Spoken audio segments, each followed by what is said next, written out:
এই গণ অভ্যুত্থানের মধ্যে মূল যে আকাঙ্ক্ষা ছিল একটা বৈষম্যহীন বাংলাদেশ। সেদিন আমরা বলেছিলাম আমরা কোনো বৈষম্য চাই না, একটা বৈষম্যহীন বাংলাদেশ আমরা চাই।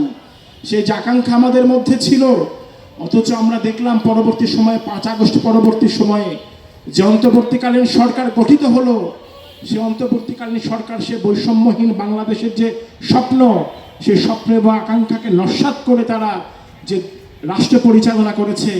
নতুন যে বৈষম্য, সেই বৈষম্য আমরা নতুন করে দেখতে পেলাম বন্ধুগণ। আমরা দেখেছি কিভাবে মাজারগুলোতে হামলা হয়েছে, আমরা দেখেছি সেখানে মন্দিরগুলোতে হামলা হয়েছে, আমরা দেখেছি ভিন্ন মত ভিন্ন চিন্তার মানুষ যারা তাদের উপর হামলা করা হয়েছে। এবং ফ্যাসিবাদের দোসর বলে আমরা যারা অভ্যুত্থানের মধ্যে অংশগ্রহণ করেছি, দীর্ঘদিন আমরা যারা এই হাসিনা বিরোধী আন্দোলনের সঙ্গে যুক্ত ছিলাম, আমাদেরকে কোণঠাসা করার জন্য বিভিন্ন রকম অপচেষ্টা সেদিন চলেছে বন্ধুগণ। এবং আমরা যারা বামপন্থী রাজনীতি করি, সমাজ প্রগতির রাজনীতি করি, আমাদেরকে কোণঠাসা করার জন্য সামাজিক যোগাযোগ মাধ্যমে এবং জনপরিসরে এবং শিক্ষা প্রতিষ্ঠানগুলোতে বিভিন্নভাবে আমাদেরকে কোণঠাসা করার জন্য যে আয়োজন, সে সমস্ত আয়োজন সেদিন আমরা লক্ষ্য করেছি বন্ধুগণ।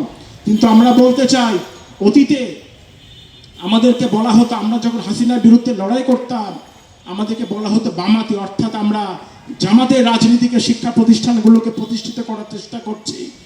আমরা পরবর্তী সময়ে যখন আমরা এই যে জুলাই অভ্যুত্থানের যে লড়াই যে আকাঙ্ক্ষা, তার বিরুদ্ধে দাঁড়িয়ে যারা কথা বলছিল, তাদের বিরুদ্ধে যখন আমরা কথা বললাম, আমাদেরকে সেদিন শাহবাগের ট্যাগে দিয়ে ছাত্রদের কাছ থেকে আমাদেরকে বিচ্ছিন্ন করা চক্রান্ত হয়েছে বন্ধুগণ।